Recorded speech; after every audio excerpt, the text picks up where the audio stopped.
Here I am, and I intend to give back to this hobby that I love so much.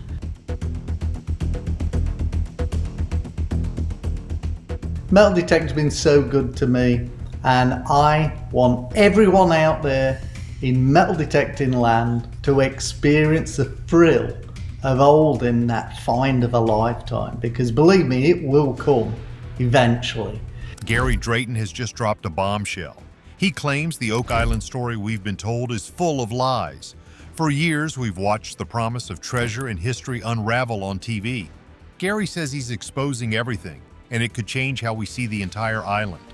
Are the famous tunnels and traps as real as they say, or is the truth something completely different?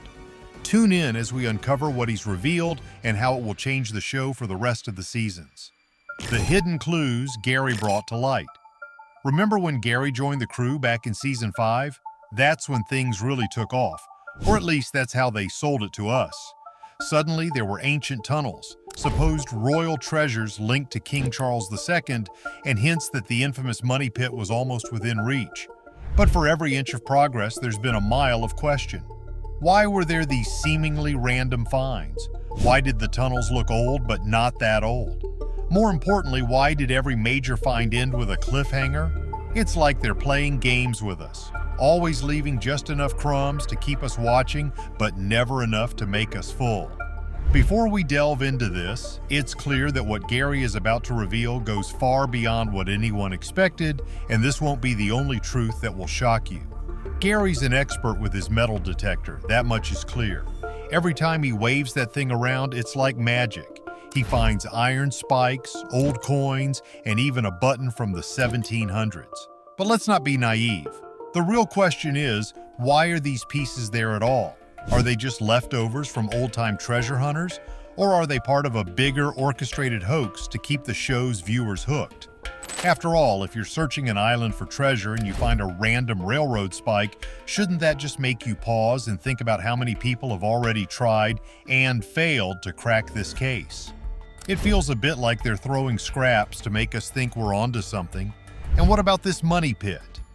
It is possible that HA is very near the original money pit, so we have to look deep. Everyone talks like it's the holy grail of buried treasures, but let's look at the facts. Since 1795, people have been trying to get to the bottom of it.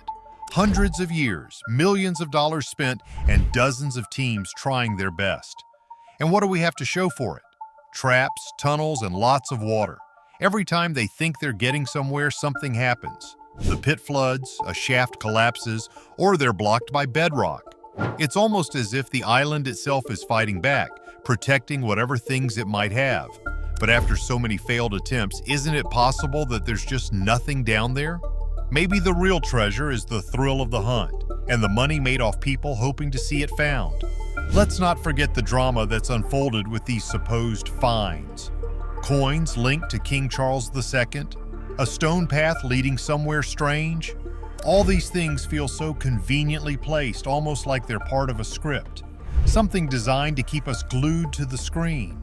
Sure, the finds are interesting, but what if they're planted? Or worse, not that important. Gary's finds, like that glowing chest we never got to see opened, always seem to lead to more questions. We're always on the verge of uncovering something groundbreaking, but we never quite do. It's frustrating, right?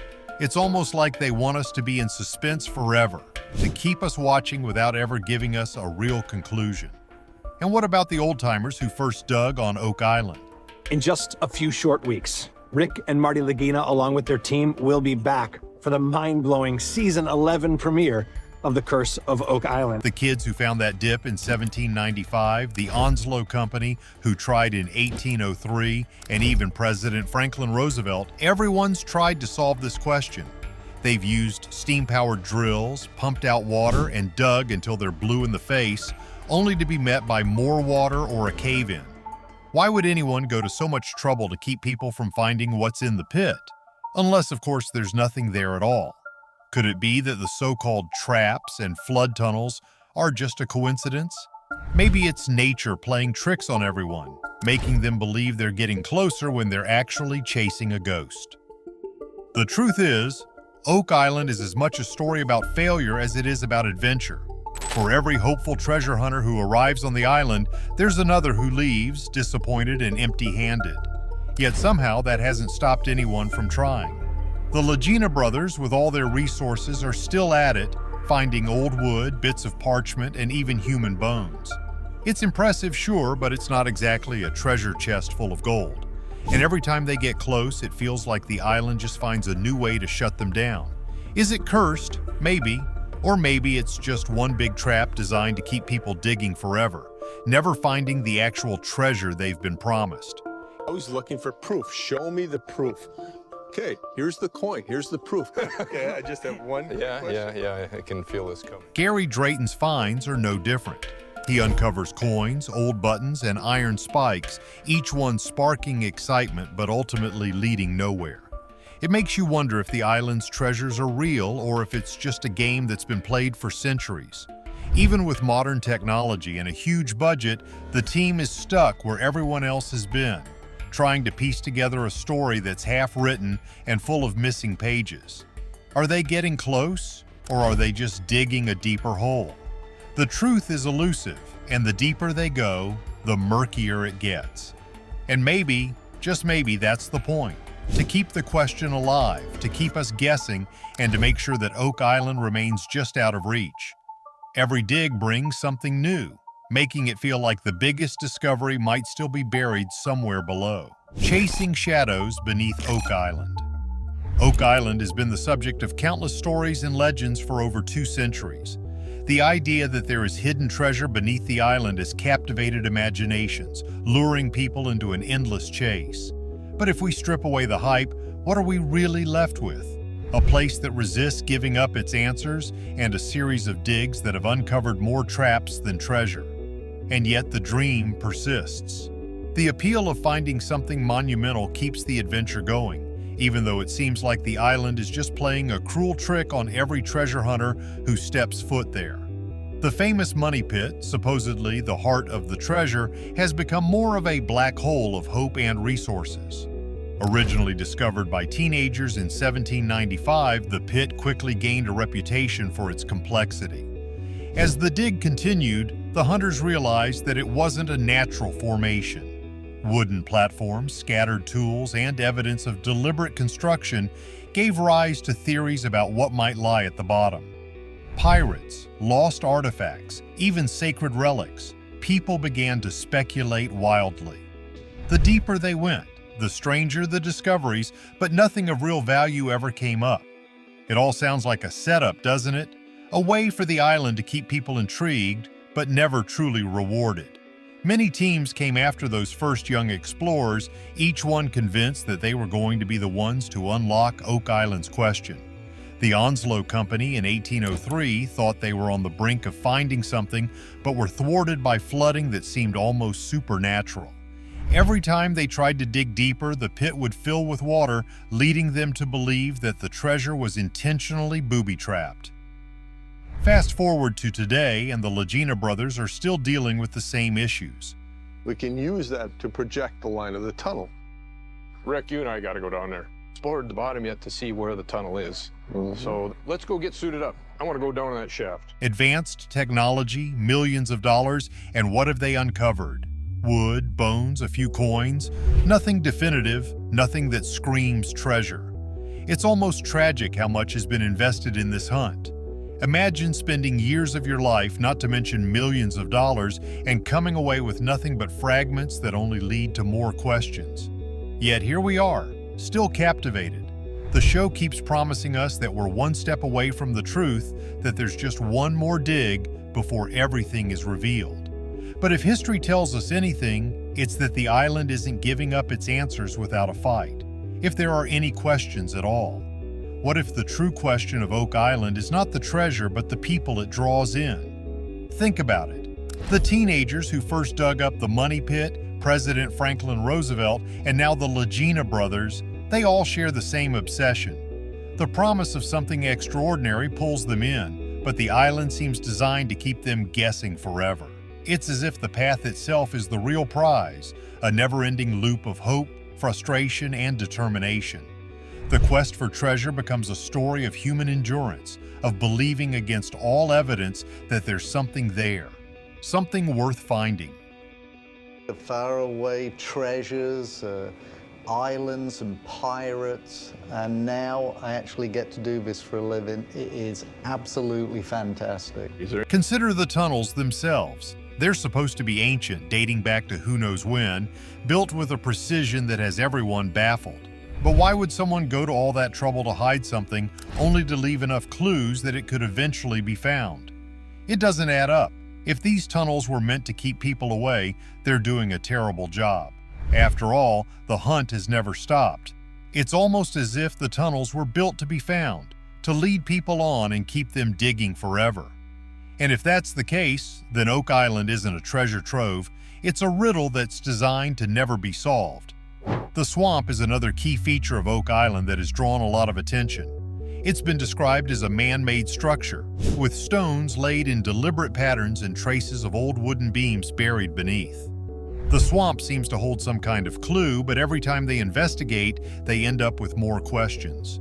Theories about shipwrecks, ancient roadways, and ceremonial sites have all been thrown into the mix. But at the end of the day, they've yet to find anything that definitively explains what the swamp's purpose is. Is it just another part of the island's grand deception, or does it really hide something monumental? Again, the lack of concrete answers keeps us guessing, and that's exactly what keeps the story alive. Each item found brings more guesses, but the island keeps its answers hidden, leaving everyone wondering if they're getting closer or further away. Treasures that stay out of reach. Another notable figure in the Oak Island saga is blacksmith Carmen Legg, whose insights into the artifacts often bring more intrigue than resolution. His identification of tools and metal objects suggests that whoever was on Oak Island had access to significant resources and technology, possibly even before modern history acknowledges such tools existed. But once again, the conclusions are vague. For every iron spike identified as part of a larger mechanism, there's another unanswered question about its origins. The island gives just enough to make you think you're close, but never enough to bring the story to an end. The artifacts themselves are a curious mix of items from different time periods and regions, like coconut fibers and Spanish coins. Coconut fibers have no reason to be there. They don't grow anywhere near Nova Scotia. Their presence suggests that someone at some point brought them to the island for a reason. But the reason remains a question. Were they used as part of a trap system to keep people away? Or are they simply remnants of past explorers who failed just like everyone else? The ambiguity of these finds means that the story never truly moves forward. So our first well, by the sounds of it, it's going to be EN 13.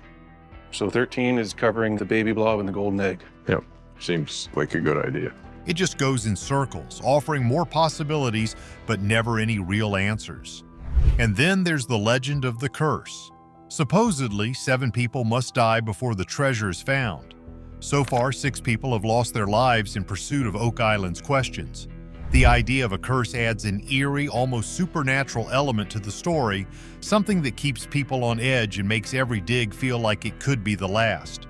But is the curse real, or is it just another layer added to make the legend more compelling? The deaths are tragic, no doubt, but attributing them to a curse seems like an easy way to keep the narrative alive without actually finding anything substantial. The show has made a point of highlighting the technological advances that the current team has at their disposal: ground-penetrating radar, sonar scans, and heavy excavation equipment. And yet, despite all of this technology, they seem to be no closer to finding a definitive answer than the teenagers who first dug up the money pit with their bare hands. The technology gives the illusion of progress, but the results are always the same: a few relics, a new tunnel, and a lot of speculation. It's almost as if the island is mocking them, letting them get just close enough to keep hope alive, but never enough to actually find the truth. I've got a signal over here. This is so cool. It's a ring. The team has even brought in experts from different fields: geologists, archaeologists, historians, all trying to piece together the problem. Each expert brings a new theory, a new perspective, but none of them have been able to provide a definitive answer. They've found evidence of human activity, but not of treasure. They've uncovered clues that point in 100 different directions, but none that lead to a final conclusion. The experts add credibility to the search, but they also add complexity, making it harder to see the forest for the trees. The more information they gather, the less clear the picture becomes. It's this constant state of almost but not quite that keeps the audience coming back. The show dangles the promise of a big reveal, but it's always just out of reach. Every episode ends with a teaser for what might be found next, but the payoff never comes. It's a clever way to keep people hooked, but it's also incredibly frustrating. At some point, you have to wonder if there's anything to find at all, or if the real treasure is the path itself, the adventure, the hope, the camaraderie among the team members. Maybe that's what Oak Island is really about. Not the gold, but the story of people who refuse to give up, even when the odds are stacked against them. The Lagina brothers are nothing if not determined. They've invested time, money, and a significant portion of their lives into this search. And it's not just about the treasure for them, it's about solving a question that's fascinated them since they were kids. They're driven by a need to know, to be the ones who finally uncover the truth. But what if there is no truth to uncover? What if the real story of Oak Island is that there's nothing there, that it's all been a wild goose chase from the start? It's a hard pill to swallow, but it's one that needs to be considered. The truth, if there is one, might be far less glamorous than anyone wants to admit. Maybe Oak Island was never a treasure site. Brothers Rick and Marty Lagina and their team. I'm all in. I want to throw everything we got at it. It begins. Maybe it was a hiding place for something that's long since been removed, or maybe it was just a convenient spot for people to stash things temporarily. The layers of logs, the flood tunnels, the strange artifacts, they all tell a story, but it might not be the story we want to hear. It might be a story of people who hid things, only to come back and take them again, leaving behind just enough to keep the legend alive. And yet, despite all the setbacks and disappointments, there's something undeniably compelling about the search. The idea that there could be something hidden beneath the earth waiting to be found is a powerful one. It taps into a basic human desire for adventure, for discovery, for the chance to find something that no one else has. Oak Island might not hold a treasure chest full of gold, but it holds something else. A promise of adventure, of question, of the unknown. And maybe that's enough. While Oak Island keeps people searching, other islands have their own stories of lost treasures that draw in hopeful adventurers. Islands of gold that never gave it up. Treasure islands. Let's be real, they're the stuff of wild dreams, right? Over the years, countless islands have been linked to legends of buried riches, pulling explorers and treasure hunters like moths to a flame. The truth is, most of these people come back with nothing but empty pockets and bigger stories. Yet the appeal of finding hidden gold and jewels is just too good to ignore. Let's break down some of the most famous treasure islands that keep getting all this attention, despite not really delivering the goods. Take Cocos Island, for example, off the coast of Costa Rica. It's got all the elements of a good treasure story. Lush jungle, uninhabited land, and rumors of pirates. Ooh, a banging signal, mate. Okay. It's gonna be good, mate. Just there. Let's do it. They say it's hiding the treasure of Lima, a stash of gold, silver, and priceless jewels that's supposed to be out there just waiting. But, spoiler alert, countless expeditions have tried and failed to unearth anything at all. At this point, you have to wonder, is there even anything there, or are we all just chasing after a mirage? Then there's Norman Island in the British Virgin Islands. People love to say this is the real-life inspiration for Robert Louis Stevenson's famous pirate novel. The story goes that a Spanish ship full of silver coins got looted and that treasure was buried on Norman Island. Some of it supposedly got dug up, but if there's more, it's definitely playing a great game of hide and seek. Still, the idea of silver hidden under all that rock and dirt keeps people coming back, digging and dreaming. Palmyra Atoll. Now here's a place with a dark vibe. Located in the middle of nowhere in the Pacific, Palmyra has some sinister treasure legends. A pirate ship named the Esperanza supposedly stashed gold and silver here back in the 19th century. Plenty of folks have gone looking for it, but all they've found is mosquitoes and the creepiest vibes you can imagine. Makes you wonder if the real treasure is just the story itself, a tale to keep people hooked. The Caribbean wouldn't be the same without Tortuga, the pirate haven from the 17th century. Picture it. Off the coast of Haiti, pirates roamed, looting Spanish ships and burying their treasures so rivals wouldn't steal them. Sounds like the perfect setting for a treasure, right? But after centuries of treasure hunts and searching, guess what? Not much to show for it. You'd think by now someone would have found a chest or two, but no, the treasure still remains a rumor. Moving on to Isla de la Juventud, south of Cuba. Back in the day, it was a pirate hideout, and of course the story goes that they buried stolen goods here too. Pirates apparently just love digging holes and hiding their loot. But again, all those hunts over the years have come up empty. It's almost like the treasure is laughing at us from its hidden spot. Or maybe it was never really there at all. So what's the deal with all these so-called treasure islands? It seems like every single one of them has got an epic story about buried riches, hidden jewels, and lost gold.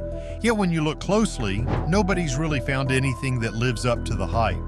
Are these treasures real, or are they just tales meant to keep us curious and hunting for the impossible? Treasure hunters have risked it all. Money, time, and sometimes even their lives for a shot at finding something that may not even exist. Maybe the real treasure lies in the thrill of the chase, the path to unknown lands, and the belief that there's still something magical out there waiting to be discovered. Because if that's the cellar, that means there was a structure there. Yeah. Okay, mate. David and I will start at the end of the trench. Beautiful. Is Gary Drayton exposing the real truth about Oak Island, or is this just another twist to keep us hooked? Share your thoughts and don't forget to like and subscribe for more.